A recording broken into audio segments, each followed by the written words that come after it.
Au large de la côte est de l'Afrique du Sud, se trouvent deux mondes que tout oppose.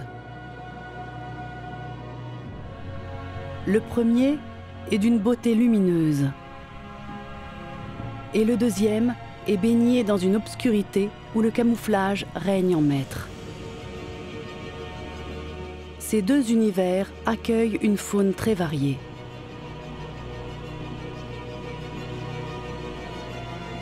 Entre habitants à demeure et nomades de passage.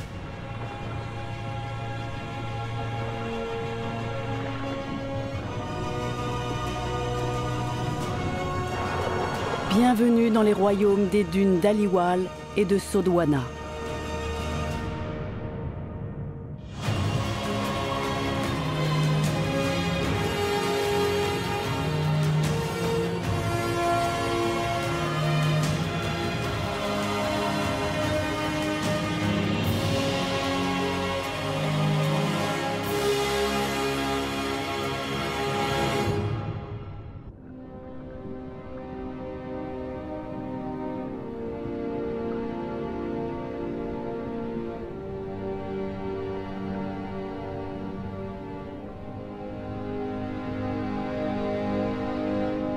Voici comment tout a commencé. Des étendues stériles de sable et de roches. Il y a 4000 ans, de petites créatures marines ont colonisé d'anciennes dunes lithifiées au large de la côte est de l'Afrique du Sud. Elles y ont créé deux mondes sous-marins, on ne peut plus différents. Nées des mêmes dunes de sable fossilisées, elles ont rapidement évolué dans des directions opposées. Au nord se trouve le paradis de Sodwana. Les eaux chaudes, cristallines et peu profondes ont donné naissance à de magnifiques jardins de coraux.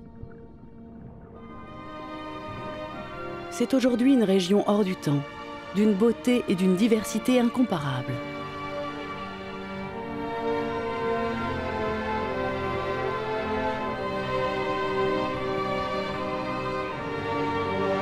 Long de 50 km, ce récif abrite 1200 espèces de poissons et 95 espèces de coraux.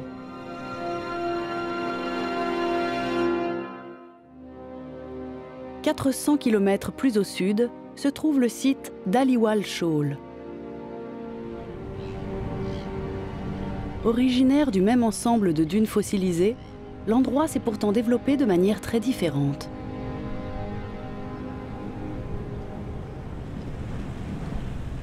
Au nord d'Aliwal, des fleuves chargés de limon se jettent dans l'océan. Les courants se chargent de disséminer ces eaux très riches vers le sud. Ces eaux profondes, troubles et turbulentes sont peu propices au développement du corail. C'est pour cette raison que les sites d'Aliwal et de Sodwana sont visuellement si différents.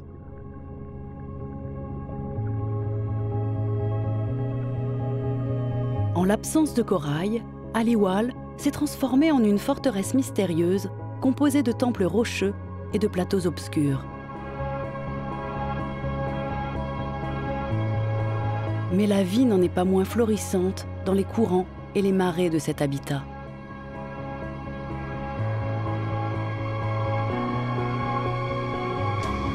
Malgré leurs nombreuses dissemblances, ces deux domaines sont spectaculaires, chacun à sa manière.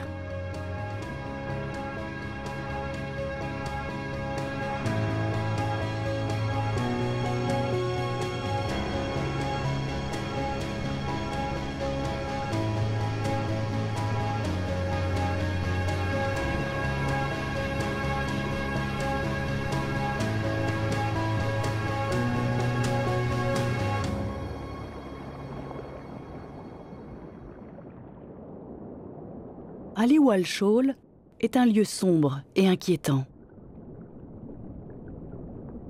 Il s'agit d'un récif rocheux situé à 4 km de la côte sud-africaine.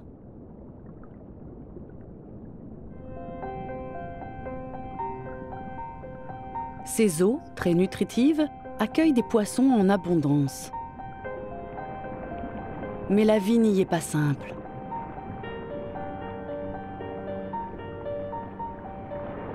Il faut résister aux fortes houles et aux courants puissants qui modifient à chaque instant le paysage. Les récifs coralliens jouent un rôle capital pour freiner le passage des eaux. Mais à Ali-Wall Shoal, le corail est rare et les courants océaniques s'y déploient sans contrainte dans l'environnement tourmenté.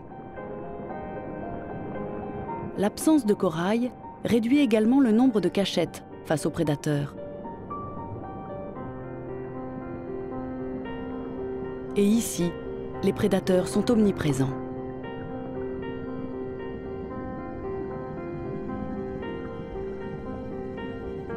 Malgré cela, certaines espèces parviennent à survivre et même à prospérer.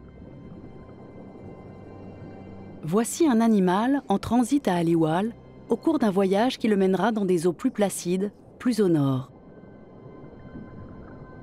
La tortue imbriquée vit en zone tropicale. Elle migre sur de très vastes distances pour se reproduire, pour pondre ses œufs et pour trouver de la nourriture. Elle ne reste jamais très longtemps au même endroit. Il est pourtant un lieu où elle est dans son élément, au milieu des coraux.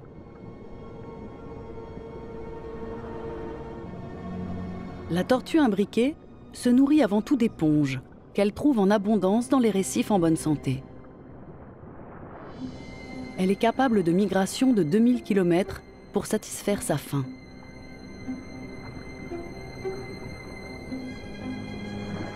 En Afrique du Sud, il n'existe qu'un seul endroit où trouver des éponges en nombre suffisant. Cette tortue prend la route des eaux plus paisibles de Sodwana. C'est un véritable paradis pour cette espèce, qui y trouvera toute la nourriture dont elle a besoin.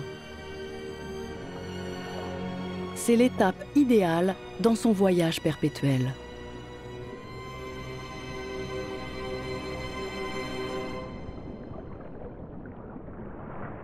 La tortue imbriquée ne fait que passer à Ali-Wall Shoal. Mais beaucoup d'espèces y ont élu domicile.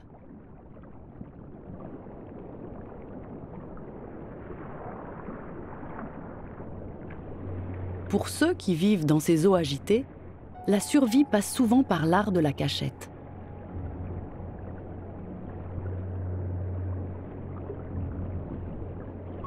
Dans ces profondeurs, le camouflage est un must. C'est une excellente méthode de défense, mais aussi d'attaque.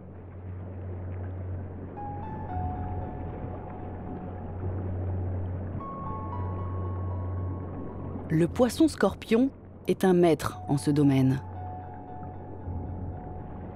Il se fond à la perfection dans le paysage de son habitat.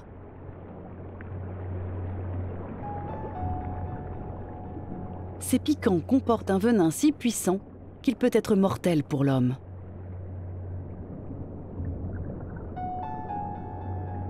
Il attend patiemment qu'une victime innocente passe à sa portée pour l'étourdir avant de l'avaler en une seule bouchée.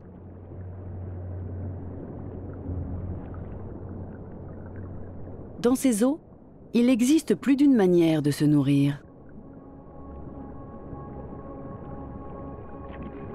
Les anguilles se terrent dans les innombrables failles rocheuses d'Aliwal, d'où elles s'attaquent à des proies invertébrées. Leur corps fuselé est idéal pour se mouvoir dans les anfractuosités sous-marines du récif.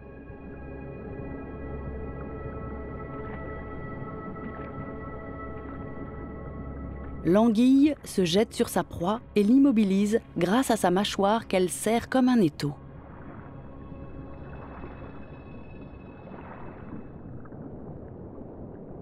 Mais il est très dangereux de sortir pour chasser.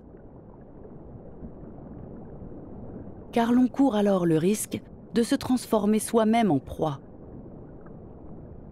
Les espèces qui survivent le mieux sont généralement les plus discrètes.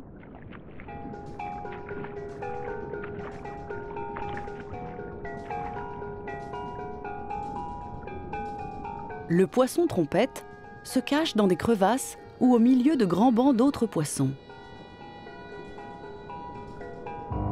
Il s'empare de ses victimes avant que celles-ci ne se rendent compte du danger. Son corps allongé lui permet de se placer face à sa future proie en lui cachant sa véritable taille. Il peut nager à l'envers, changer de couleur et accélérer d'un seul coup. Ces qualités en font l'un des plus grands chasseurs de ce royaume sous-marin.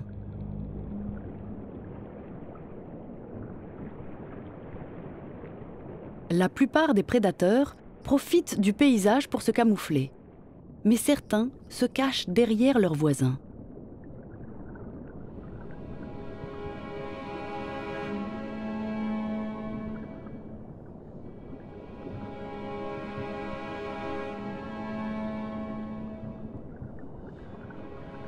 Le poisson flûte est doté d'un corps très élancé.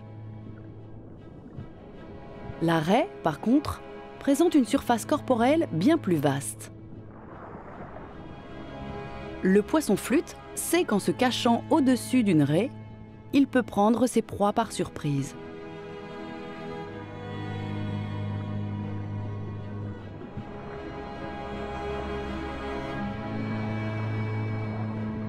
La raie est donc pour lui un bouclier vivant.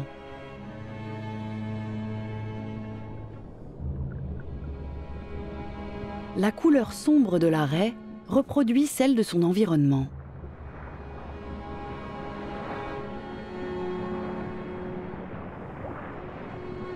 Elle glisse dans l'eau tel un fantôme.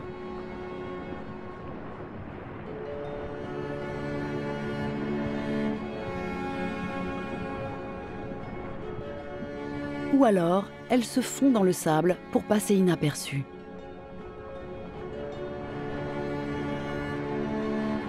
Le sable est plus qu'une cachette. Il fait aussi office de terrain de chasse. La raie dispose de capteurs très précis autour de la gueule. Ils détectent les impulsions électriques générées par les crustacés qui bougent dans le sable. La raie sait ainsi où et quand frapper.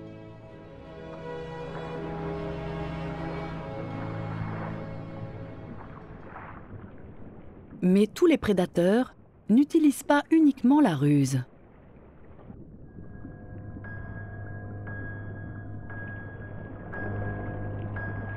Certains sont de véritables machines à tuer. Les requins pointe noire pullulent à Aliwal, attirés par l'abondance de crustacés et de petits poissons.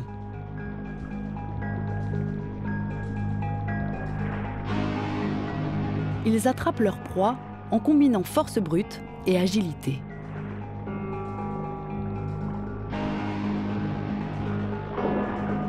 Le requin pointe noire, même immobile, peut accélérer en un clin d'œil. Il attaque généralement sa victime par en dessous.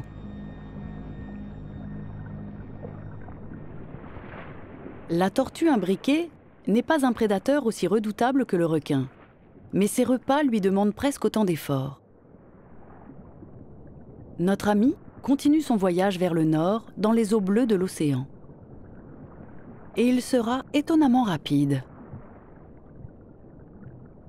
Si elle maintient sa vitesse de pointe, qui est de 24 km/h, il lui faudra moins d'une journée pour atteindre Sodwana. Il s'agit d'un monde bien différent de celui qu'elle vient de traverser.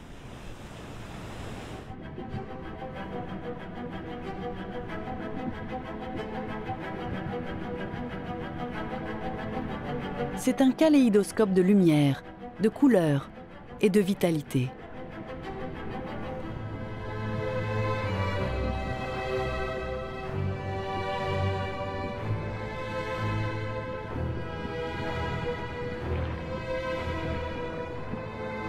Mais les apparences sont parfois trompeuses.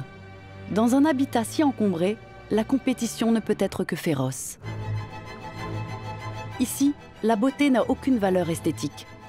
Elle sert au contraire d'avertissement.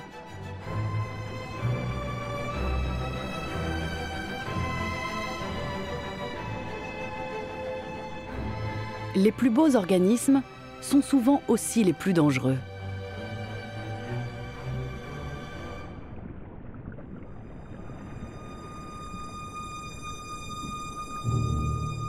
Voici une créature qui illustre parfaitement ce précepte.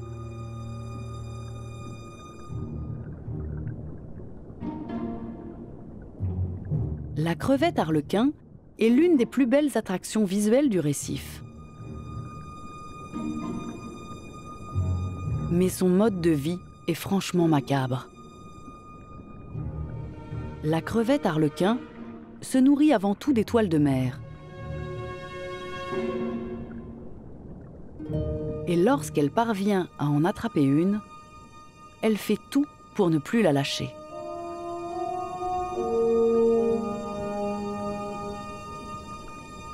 Elle commence par paralyser sa proie, en lui tranchant ses pattes tubulaires.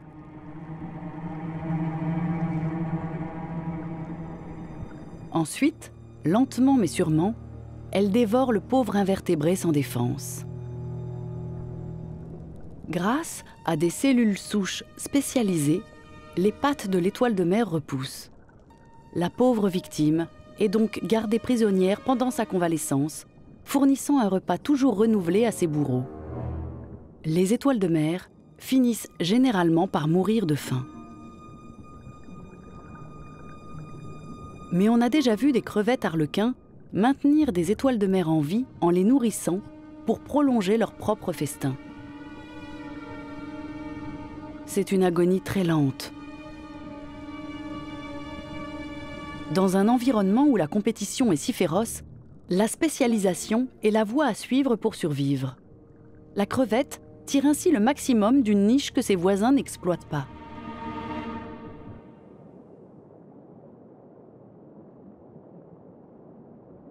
Voici un autre tueur à la beauté tapageuse qui hante les eaux de Sodwana, la rascasse volante.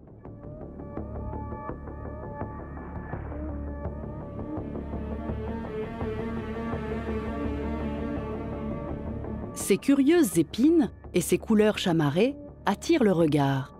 Mais ce poisson est plus qu'un prédateur. C'est un véritable fléau des mers.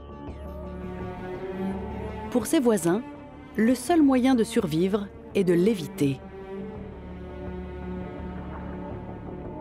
Depuis son introduction accidentelle dans la mer des Caraïbes, les chances de survie des espèces indigènes ont chuté, parfois de 80%. La voracité de la rascasse volante a déjà poussé certaines espèces jusqu'à l'extinction. Celle-ci vient de repérer une proie. Déployant ses vastes nageoires pectorales, elle la coince contre un rocher.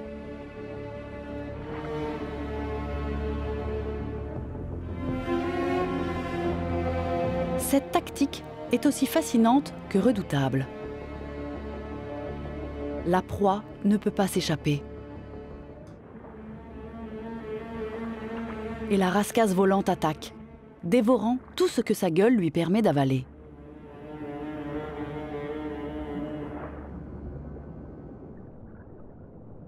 Lorsque la tortue imbriquée arrive à Sodwana, elle découvre un véritable jardin de corail.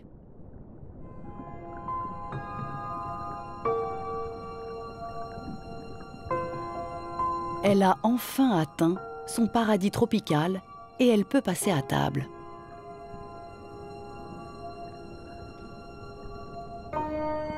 Mais ces tortues sont des convives difficiles au goût très affirmé. La tortue imbriquée ne mange qu'un certain type très particulier de résidents du récif. Leur régime se résume principalement à des éponges très toxiques. Beaucoup d'éponges ont un exosquelette en silice, l'élément principal du ver.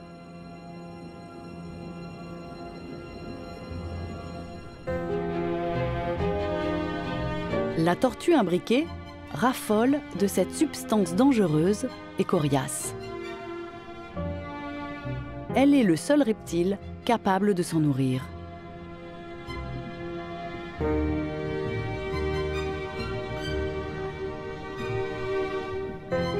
Une fois arrivée à l'oasis de Sodwana, la tortue se met aussitôt en quête d'éponge.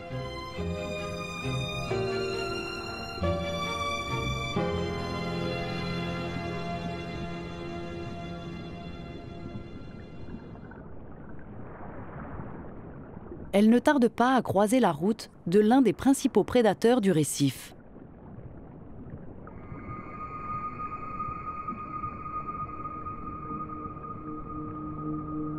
Mais elle n'a pas grand-chose à craindre.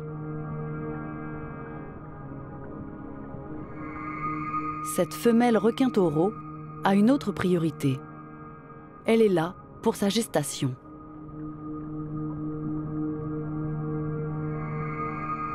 Elle va passer de 9 à 12 mois dans l'eau chaude et paisible de Sodwana avant de prendre la route du sud pour mettre bas.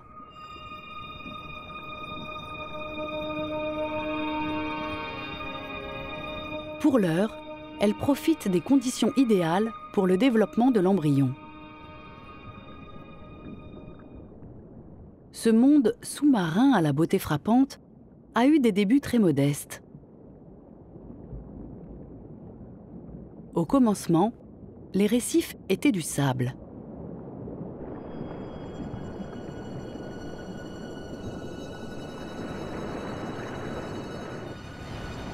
Aujourd'hui, les dunes bordent toujours le nord de la côte est de l'Afrique du Sud.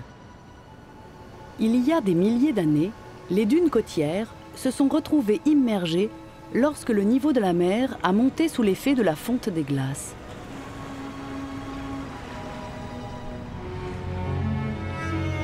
Mais elles se sont fixées assez près de la surface pour profiter du soleil. La température de l'eau est restée entre 16 et 36 degrés. Au cours des 10 000 années suivantes, les coraux se sont peu à peu installés dans les eaux chaudes et calmes du récif, profitant de la stabilité offerte par les dunes submergées.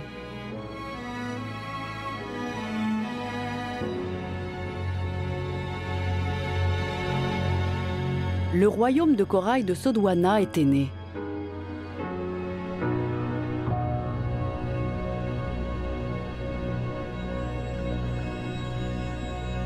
À en croire les fossiles, les récifs de corail ont fait leur apparition voici 250 millions d'années.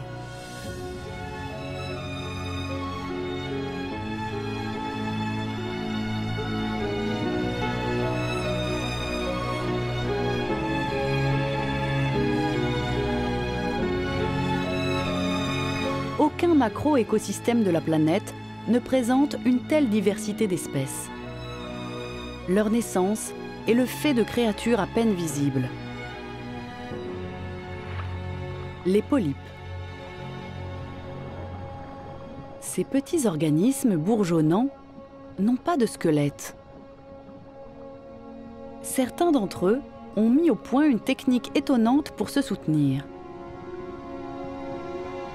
Ils sécrètent du carbonate de calcium. La structure de ce récif n'est en fait qu'une immense accumulation d'exosquelettes de polypes.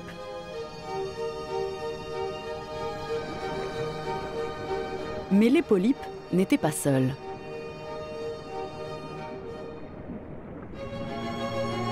Chacun de ces coraux abrite des algues microscopiques.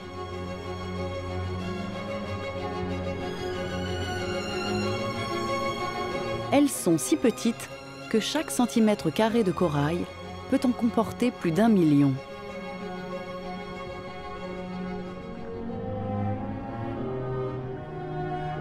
Sans ces algues, rien de tout cela n'existerait.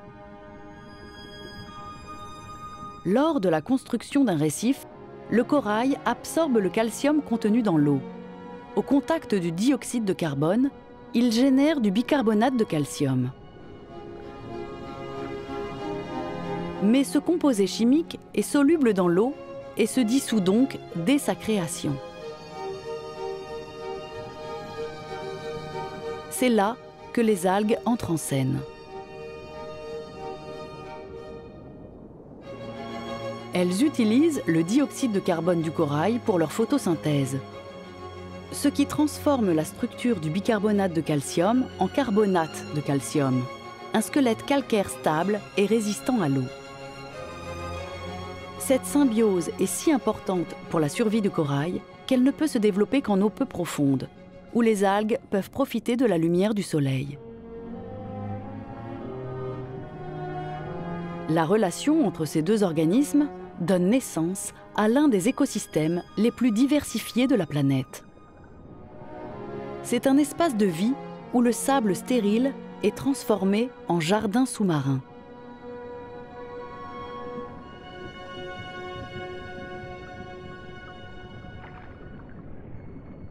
Le sommet de ce chef-d'œuvre biologique a pour nom Pachyceris speciosa.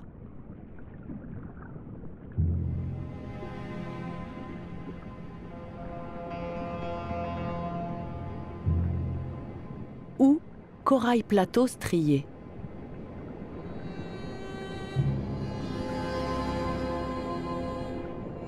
Ce récif, s'étendant à perte de vue, n'est composé que d'un seul organisme.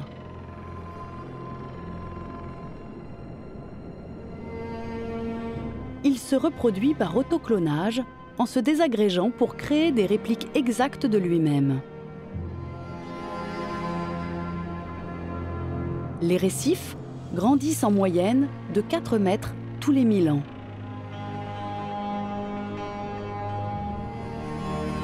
Au fil des millénaires, ils forment un habitat uniforme très vaste.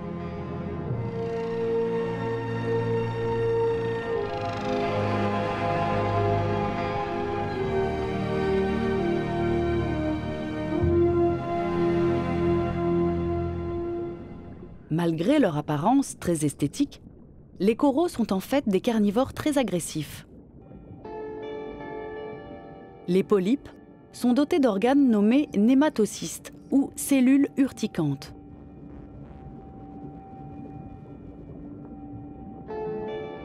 Il s'agit de sacs circulaires abritant un fil enroulé que le polype peut propulser à la manière d'un harpon. Quand un nématocyste détecte la présence d'un animal, la cellule laisse entrer l'eau, ce qui augmente la pression interne et entraîne la libération soudaine du fil.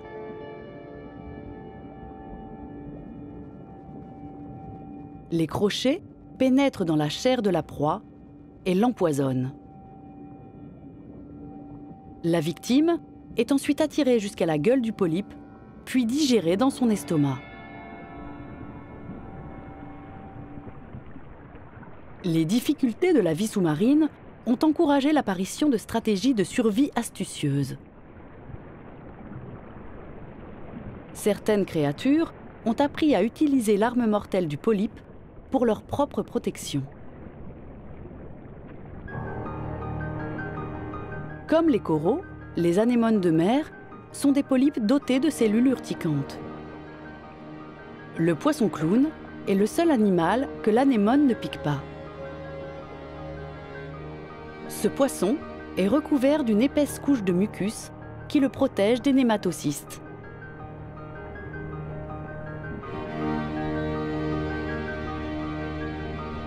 Mais cela ne suffirait pas.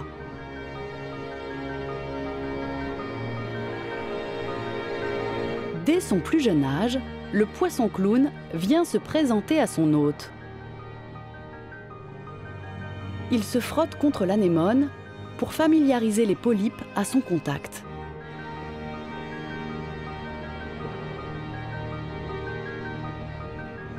Chaque anémone a un locataire qu'elle apprend ainsi à reconnaître. Si un intrus débarque à l'improviste, l'anémone l'attaquera en le piquant.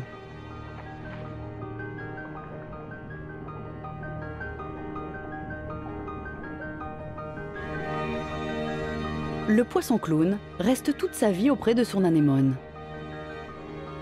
Il démarre dans l'existence sous la forme d'un œuf minuscule, sous la protection des tentacules.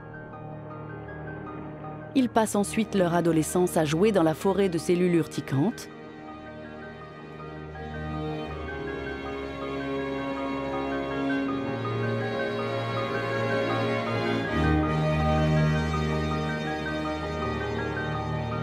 Et enfin, une fois adultes, le temps est venu pour eux de payer leur loyer en s'occupant de l'anémone.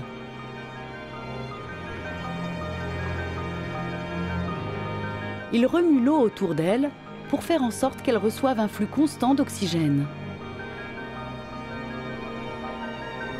Ils la protègent aussi des prédateurs, éliminent les sections endommagées et empêchent le limon de se fixer à sa surface.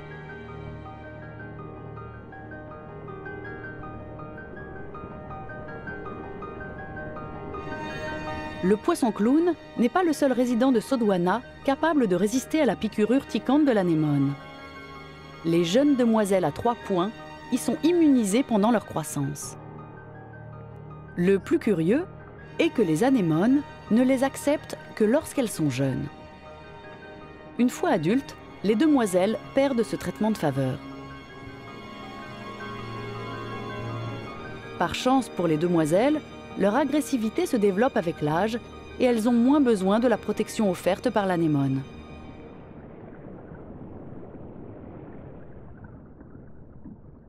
Le crabe porcelaine a mis au point une tactique ingénieuse pour mystifier l'anémone. Comme sa carapace n'est pas assez solide pour résister aux cellules urticantes, il génère un camouflage chimique qui incite l'anémone à ne pas l'attaquer. Les nématocystes restent fermés pendant que le crabe se nourrit. Il dispose de 2 grands organes filtreurs qu'il déploie dans le courant. Ces tamis naturels captent les éléments les plus nutritifs et laissent passer les autres.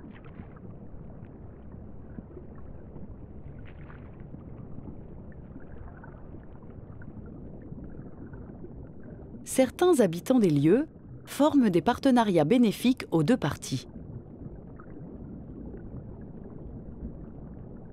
D'autres ne comptent que sur eux-mêmes pour manger à leur faim.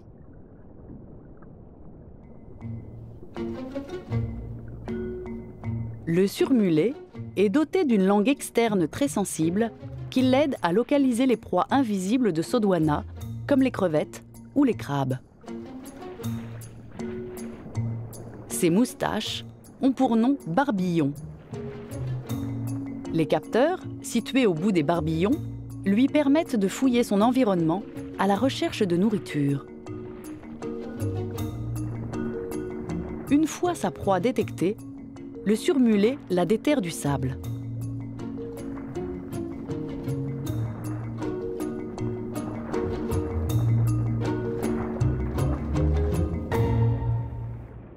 Une autre espèce de poisson a mis au point une technique très ingénieuse pour se nourrir.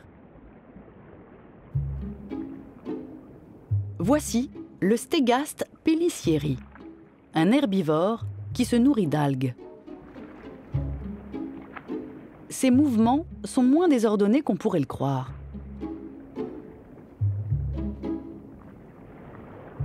Les algues sont très recherchées dans les eaux tropicales. Pour combler son appétit, ce poisson a mis au point une technique étonnante. Il joue les cultivateurs.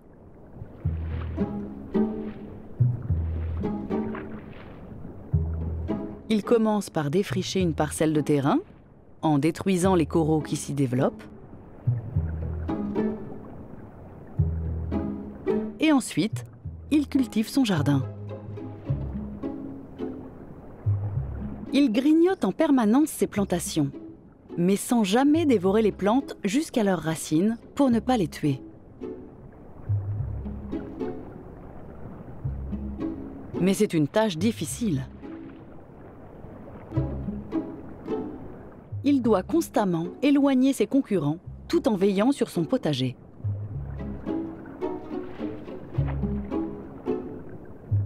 À part l'homme, il s'agit d'une des rares espèces animales à cultiver des plantes.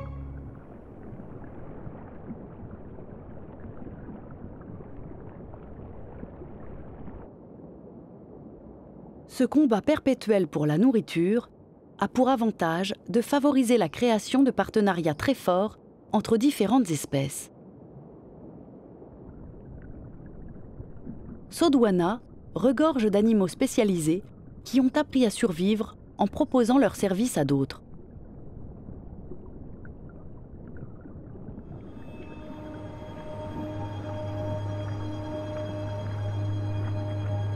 La crevette nettoyeuse se nourrit en mangeant les parasites et les peaux mortes de grands prédateurs. Elle s'installe dans des endroits bien particuliers du récif, appelés stations de nettoyage. Une fois prêtes à travailler, elles signalent leur disponibilité en agitant leurs pattes avant. Cela attire beaucoup de poissons qui les mangeraient en temps normal. Mais une trêve est respectée pendant le temps de l'échange.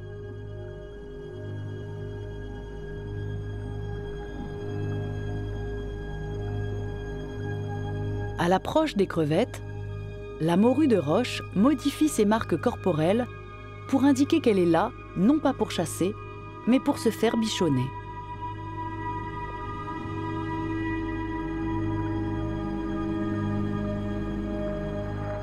La séance peut commencer.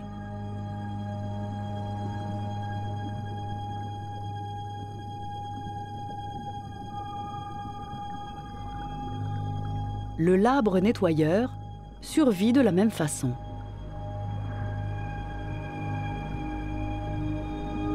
Il faut un courage certain pour s'engouffrer dans la gueule de l'un de vos prédateurs.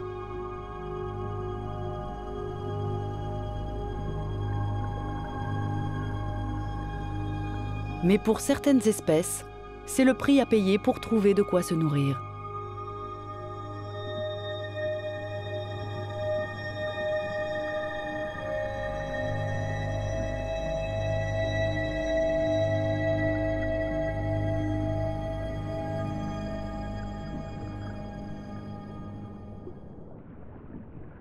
Plus au sud, à Aliwal Shoal, on trouve aussi des récifs, mais dénués de corail.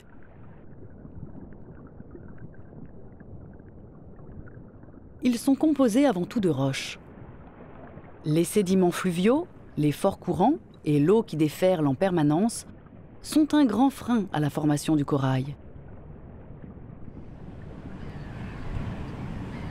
Privée de la protection du corail, la faune locale doit chercher d'autres moyens pour trouver abri et nourriture.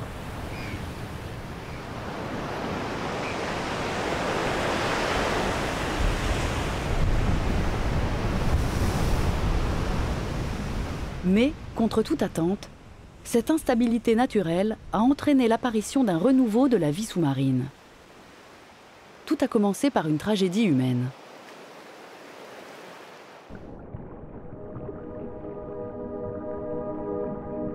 En 1974, un navire marchand du nom de Produce, parti du port de Durban, a heurté le récif. Cette catastrophe écologique a eu un effet bénéfique inattendu.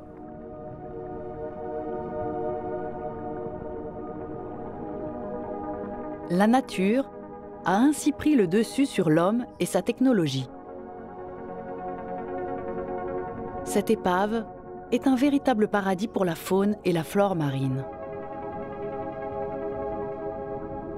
Ses surfaces métalliques accueillent une vie marine très variée. Le résultat est un environnement mi-humain, mi-naturel.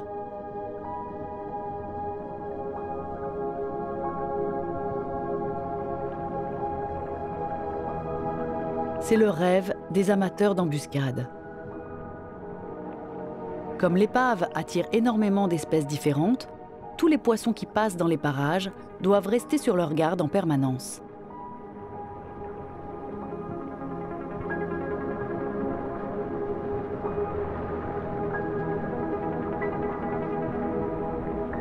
Ces millions de poissons, nageant en formation serrée, ont trouvé un système de défense spectaculaire.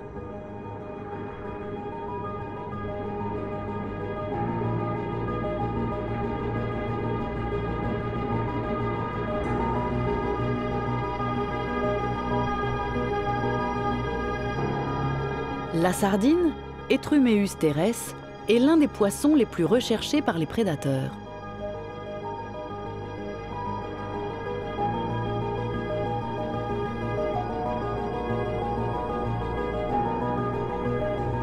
Elle se protège donc en s'agglutinant en grand nombre dans un banc gigantesque.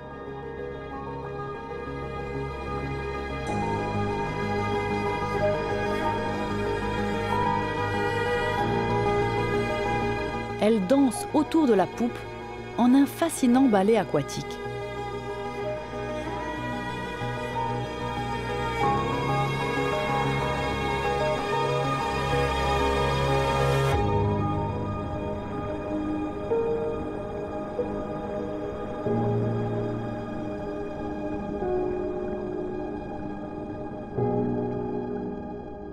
D'autres espèces nagent elles aussi en banc pour se défendre.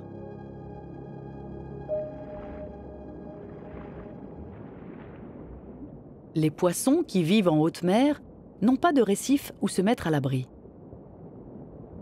À l'instar des sardines, c'est la solidarité et non l'environnement qui leur fait office de défense.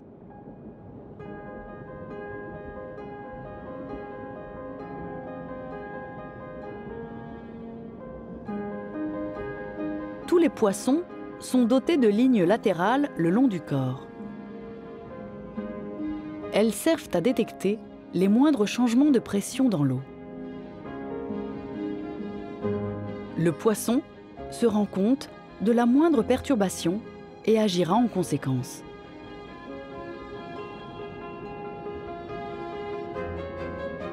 Le banc est ainsi l'un des moyens de défense les plus efficaces du monde aquatique. Si un événement fait paniquer un côté du banc, la réaction se répercute jusqu'à l'autre extrémité et tous les poissons sont immédiatement informés.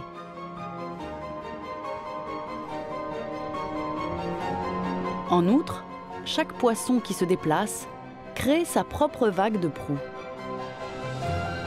Ses voisins peuvent ainsi profiter de l'élan créé et se mettre à l'abri en minimisant leurs dépenses d'énergie.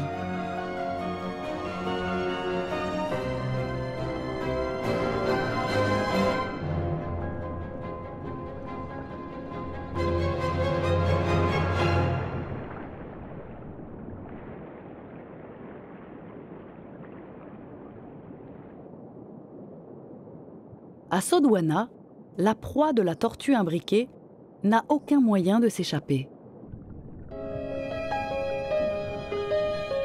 Elle a trouvé ce qu'elle cherchait, de succulentes éponges. Bien qu'immobiles, les éponges ne sont pas des plantes, mais des animaux, parmi les plus primitifs de la planète. La présence de cette tortue est une bonne nouvelle pour cet environnement. La tortue imbriquée joue un grand rôle dans la régulation des systèmes coralliens. En mangeant avec leur bec acéré, elles désagrègent le récif, permettant à des animaux plus petits de se nourrir eux aussi. D'autres convives la rejoignent pour profiter du festin qu'elle leur offre.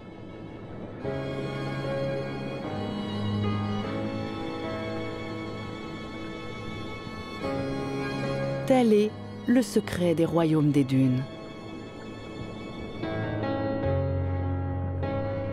La compétition féroce qui règne dans la recherche de nourriture donne naissance à des partenariats complexes.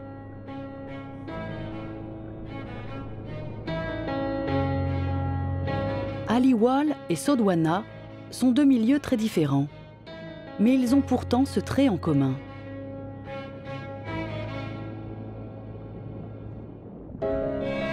Ce sont les relations entre les espèces qui les maintiennent en vie. Dans ces immenses domaines, beaucoup d'animaux doivent collaborer pour survivre aux prédateurs et aux rigueurs de l'environnement.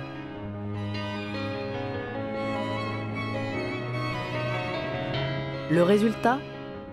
Deux mondes très différents, mais aussi extraordinaires l'un que l'autre.